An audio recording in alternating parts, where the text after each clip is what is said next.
नमस्कार दोस्तों। राजस्थान सीईटी 2024 के एक महत्वपूर्ण टॉपिक के प्रचार चर्चा करने वाले हैं, राज्य मानवाधिकार आयोग। स्टार्ट करते हैं राज्य मानवाधिकार आयोग के बारे में।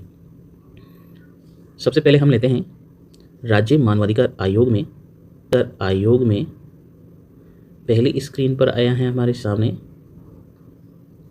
राज्य मानवाधिकार आयोग। सबसे पहले हम राज्य मानवाधिकार आयोग के जितने भी अनुच्छेद हैं उनको देख लेते हैं कि किस अनुच्छेद में क्या लिखा है।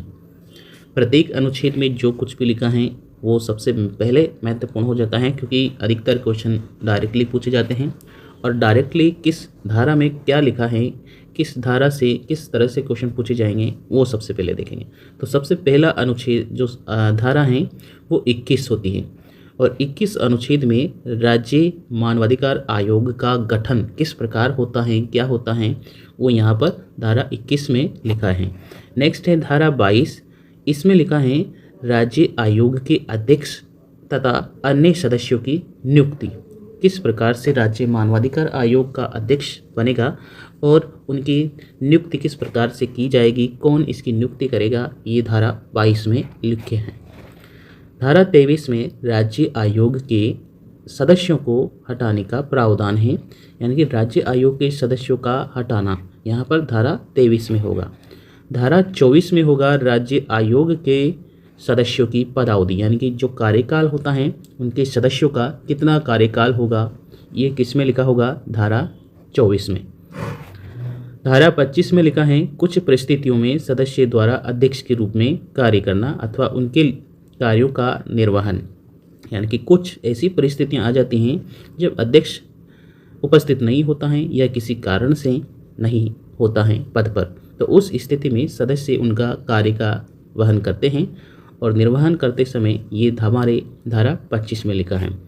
धारा 26 में लिखा है राज्य आयोग के सदस्यों की सेवा शर्तें, क्या सेवा रहेगी, क्या शर्तें रहेगी, वो लिखा है।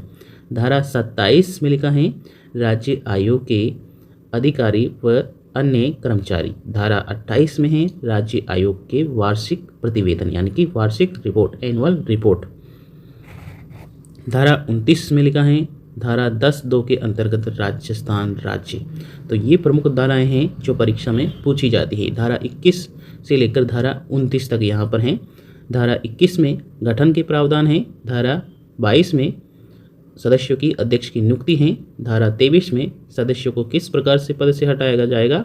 धारा 24 में है उनके कार्यकाल और धारा 25 में है अध्यक्ष के रूप में कार्य करने का निर्वहन अन्य सदस्य, और धारा 26 में लिखा है सदस्यों की सेवा शर्तें। धारा 28 में अधिकारी एवं अन्य कर्मचारी के बारे में।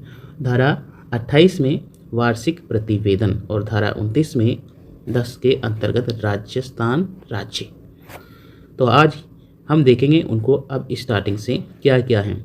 सबसे पहले हम देख लेते हैं कि मानवाधिकार आयोग की प्रक्रिया नियमन किस में लिखी है। ये नियमन बना है 2001 में निर्मित हुआ है और इस नियमन में राजस्थान राज्य मानवाधिकार आयोग के गठन और राजकीय अधिसूचना दिनांक 18/1/1999 को के द्वारा किया गया था और विधिवत रूप से आयोग ने अपना काम मार्च 2000 में प्रारंभ कर दिया।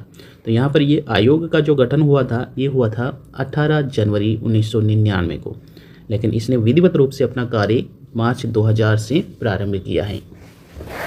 नियमन कौन सा हो जाएगा, 2001। प्रक्रिया का नियमन 2001 है। कार्य कब की स्टार्ट किया, मार्च 2000 में, और गठन कब हुआ, 18/1/1999 में। नेक्स्ट हम बात करें आयोग का वर्तमान कार्यालय कहाँ पर है। तो आयोग का वर्तमान कार्यालय राजस्थान सचिवालय में स्थित है। आयोग की जो प्रथम अध्यक्ष थी वो कांता कुमारी भटनागर थी। और वर्तमान में कौन है, इसके वर्तमान अध्यक्ष गंगाराम मूलचंदानी। कौन है, राज्य मानवाधिकार आयोग के वर्तमान अध्यक्ष कौन है, गंगाराम मूलचंदानी। अब आगे बात करते हैं इनके सदस्यों के बारे में और अध्यक्ष के बारे में। तो इस आयोग का जो अध्यक्ष होगा वो उच्च न्यायालय का सेवानिवृत्त मुख्य न्यायाधीश होता है। जो मुख्य न्यायाधीश होता है सेवानिवृत्त, रिटायर हो जाता है, सेवानिवृत्त हो जाता है, उसके बाद इसका अध्यक्ष बन सकता है। इसमें देखो निम्न 4 सदस्य होंगे। कौन कौन होंगे, एक 4 सदस्य ही होते हैं। इसमें एक अध्यक्ष हो जाता है, ठीक है। अध्यक्ष हो जाएगा एक व्यक्ति जो उच्च न्यायालय का न्यायाधीश है, वो यहाँ पर हो जाता है। दूसरा हो जाता है राज्य, एक सदस्य जो उस राज्य में एक महिला न्यायाधीश है, यानी कि एक महिला जिसको 7 वर्ष का अनुभव होना चाहिए, है ना। कितने साल का? 7 वर्ष का अनुभव होना चाहिए। एक महिला होगी, एक उच्च न्यायालय का न्यायाधीश होगा। अब 2 अन्य सदस्य होंगे जिनकी नियुक्ति उन व्यक्तियों में से की जाएगी जिन्हें मानव अधिकार से संबंधित मामलों में ज्ञान हो और उनमें व्यवहारिक अनुभव हो। तो व्यवहारिक अनुभव होना चाहिए सदस्यों में, क्योंकि हम बात कर रहे हैं राज्य मानवाधिकार आयोग। तो राज्य के राजस्थान के जो भी मानवाधिकार हैं उनके उल्लंघन करने के लिए जो सर यहाँ पर प्रावधान चलते हैं, ये राज्य मानवाधिकार आयोग में चलता है। किसी भी मामलों में अगर कोई व्यक्ति अपने मानव अधिकारों का प्रयोग करता है या फिर उसका दुरुपयोग करता है, तो यहाँ पर इसके अंतर्गत उसका मामला होता है। तो यहाँ पर ये 4 सदस्य होंगे, जो इनका अध्यक्ष होगा वो सेवानिवृत्त होंगे, और अन्य जो 4 सदस्य होंगे वो एक उच्च न्यायालय का न्यायाधीश होगा, एक महिला न्यायाधीश होगी, और 2 अन्य जो मानवाधिकार के संबंध में मामलों में और व्यवहारिक रूप से ज्ञान रखता हो वो हो सकते हैं। आगे हम बात करें नियुक्ति किस में लगी है, धारा 22 में। अब नियुक्ति, अध्यक्ष और सदस्यों की नियुक्ति कौन करता है? अध्यक्ष और सदस्यों की नियुक्ति यहाँ पर होगी राज्यपाल के द्वारा, और एक समिति की सिफारिश पर की जाएगी जिसमें निम्न शामिल है। मतलब यहाँ पर जो आयोग के अध्यक्ष हैं, सदस्य हैं, उनकी नियुक्ति राज्यपाल करता है, लेकिन एक समिति की सिफारिश पर करता है, और वो समिति बनाई जाती हैं। उसमें कौन कौन शामिल होते हैं, तो आइए देखते हैं।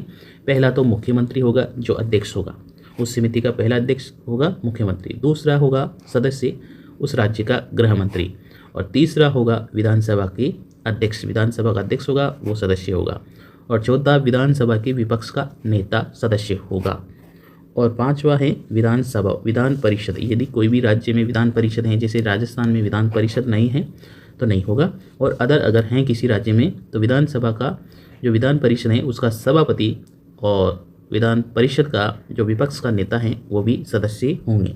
तो राज्यपाल द्वारा यहाँ पर सदस्यों की नियुक्ति की जाएगी। धारा 22 के अंतर्गत मुख्यमंत्री अध्यक्ष होगा एक समिति का, उस समिति जिसकी सिफारिश पर ये अध्यक्ष और सदस्यों की नियुक्ति की जाती है राज्यपाल के द्वारा, तो वो होंगे मुख्यमंत्री अध्यक्ष होंगे, राज्य के गृह मंत्री सदस्य होंगे, विधानसभा का अध्यक्ष होगा सदस्य, और विधानसभा के विपक्ष का नेता भी सदस्य होगा, विधान परिषद का सभापति और उसका विपक्ष का नेता भी यहाँ पर सदस्य होगा।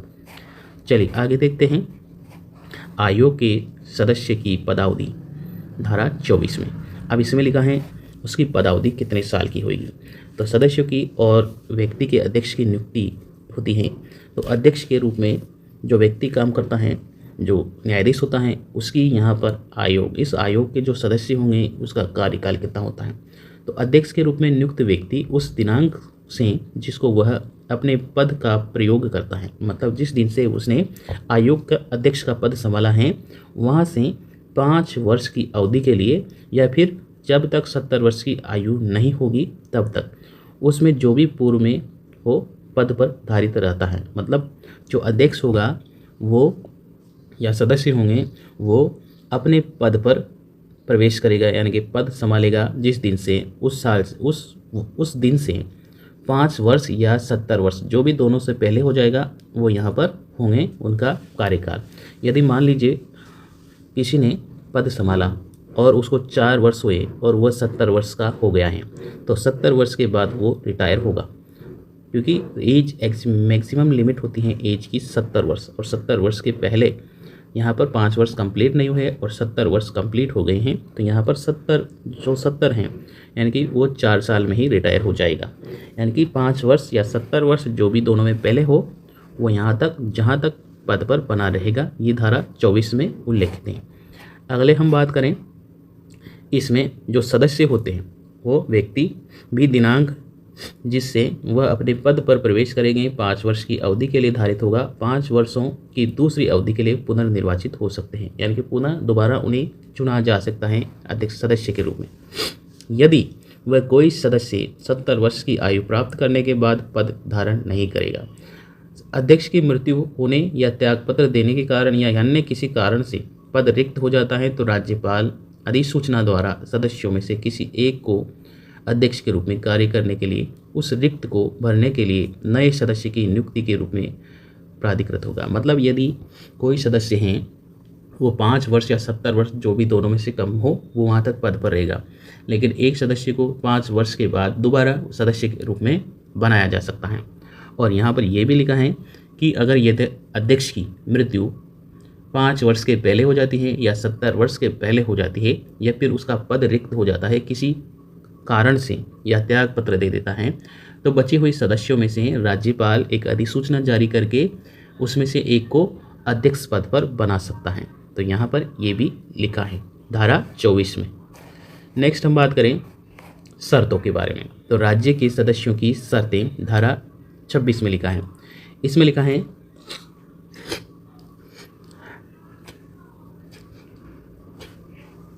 लिखा है दोस्तों, सदस्य को वेतन भत्ते या उनकी शर्तें अन्य शर्तें नियमन यहाँ पर 26 में लिखा है वे होगी जो राज्य सरकार द्वारा विहीन की जाएगी, परंतु यह किसी सदस्य के न तो वेतन भत्ते और न ही सेवा शर्तों के नियमन में उसकी नियुक्ति के बाद उसके लिए अलाभकारी रूप से परिवर्तन नहीं की जाएगी। मतलब जो उसके प्रवेश पर जो उनको दिया जाएगा उसमें परिवर्तन, अलाभकारी परिवर्तन नहीं होगा। ठीक है, ये यहाँ पर लिखा है।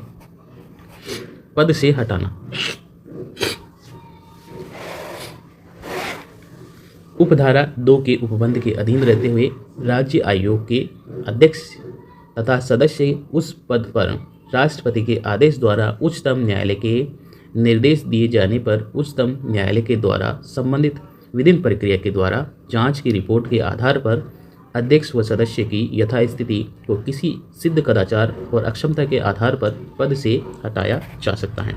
तो यहाँ पर उसे पद से हटाने का प्रावधान है, और वो कौन करेगा? पद से हटाने का प्रावधान यहाँ पर उच्च न्यायालय के पास जाएगा और सिद्ध कदाचार और अक्षमता के आधार पर उसे पद से हटाया जा सकता है। और उस राज्य संविधान की जो 7वीं अनुसूची में 3 सूचियों का उल्लेख है, जिसमें 2 हैं, दूसरी सूची है राज्य सूची और तीसरी है समवर्ती सूची, उसमें विलिखित मामलों की जांच करने के बाद ही उसे पद से हटाया जाएगा। तो यहाँ पर याद रखना है। चलिए अगली बात करते हैं आयोग के कार्य। मानवाधिकार आयोग के क्षेत्र में कार्य करने वाले गैर कानूनी संगठनों संस्थाओं के प्रयत्नों को प्रोत्साहन देगा और उसके बाद मानवाधिकारों के संरक्षण के लिए आवश्यक कार्य करेगा। और मानवाधिकारों के उल्लंघन के किसी ने मानवाधिकारों का उल्लंघन किया है या लोक सेवक के द्वारा उस उल्लंघन को रोकने की उपेक्षा की है तो उस शिकायत की जांच भी ये आयोग करता है।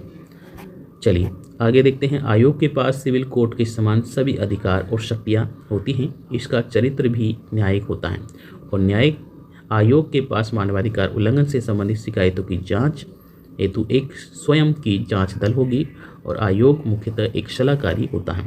तो ये आ जाएं कि कौन होता है, तो यहाँ पर हैगा सलाहकारी आयोग। ये किस प्रकार का आयोग है? एक सलाहकारी आयोग है। तो वीडियो अच्छा लगा हो दोस्तों तो लाइक और शेयर करना है। चैनल जिसने भी अभी तक सब्सक्राइब नहीं किया है सब्सक्राइब कर लीजिए, बेल आइकन प्रेस कर लीजिए ताकि आने वाली वीडियो की नोटिफिकेशन आपको मिल जाए। धन्यवाद, थैंक यू, जय हिंद, जय भारत।